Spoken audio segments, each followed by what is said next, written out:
국회 기획재정위원회 국정감사에서 열린 10월 20일 회의장은 긴장된 공기로 가득했습니다. 이창용 한국은행 총재는 연단에 서서 차분한 목소리로 답변을 이어갔지만 그가 던진 말 한마디는 시장에 즉각적인 파장을 일으켰습니다. 연내 추가 기준금리 인하 가능성이 낮다는 신호를 명확히 한 것입니다. 이는 단순한 금리 전망을 넘어 최근 다시 과열 조짐을 보이는 부동산 시장과 가계부채를 향한 한국은행의 경계심이 한층 강화됐다는 의미로 해석됩니다.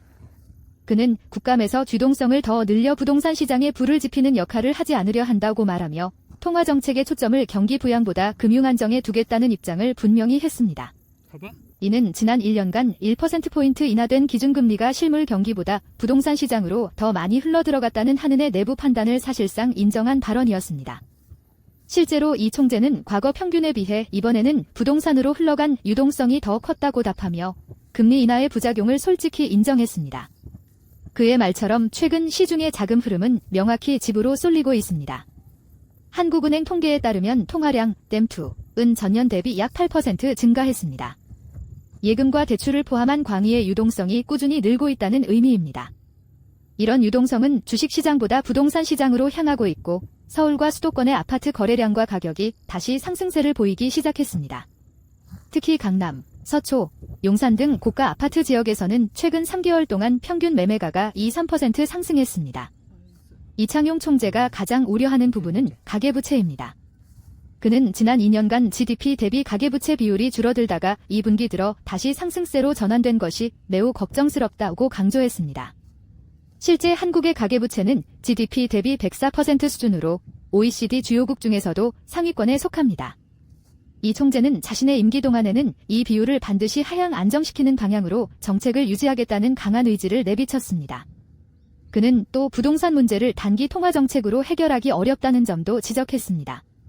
부동산 가격을 잡으려면 10년 정도의 긴 호흡으로 정책 효과를 기다려야 한다며 수요 억제만으로는 한계가 있다고 말했습니다. 공급 확대, 교육 정책, 수도권 인구 집중 완화 등 구조적 문제를 함께 해결해야 한다는 현실적인 진단이었습니다. 한편 현재의 경기 상황은 금리 인하를 요구하고 있습니다. 올해 한국의 경제 성장률은 1% 미만으로 예상되고 있으며 수출 둔화와 내수 위축이 동시에 나타나고 있습니다. 그러나 이 총재는 경기, 환율, 부동산이 서로 상반된 방향으로 움직이고 있다며 단순히 경기만 보고 금리를 결정할 수 없다고 밝혔습니다. 경기를 살리기 위해 금리를 내리면 부동산 가격이 더 오르고 원화 약세가 심화될 위험이 있기 때문입니다. 이날 그의 발언은 시장의 기대를 단숨에 오는 23일 열릴 10월 금융통화위원회에서는 기준금리를 현 수준 3.00%으로 동결할 가능성이 높다고 관측됩니다.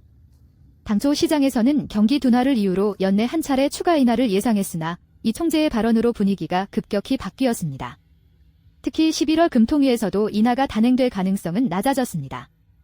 메리츠증권의 한 연구원은 부동산을 중심으로 금융 안정 우려가 커지면서 금리 인하가 지연되고 있다며 최근 집값이 다시 오르는 상황에서 한은이 인하 카드를 쉽게 꺼내기 어렵다고 분석했습니다. 그는 내년에도 한 번 정도의 제한적 인하에 그칠 것이라고 내다봤습니다. 결국 이번 국감에서 드러난 것은 한국은행의 금융 안정 우선 기조였습니다. 경기 둔화의 압박 속에서도 이창용 총재는 통화정책을 급하게 움직이지 않겠다는 의지를 거듭 확인했습니다. 한국은행이 향후 금리 결정을 할 때 부동산 시장의 흐름과 가계부채의 변동이 핵심 판단 기준이 될 것이 분명해졌습니다.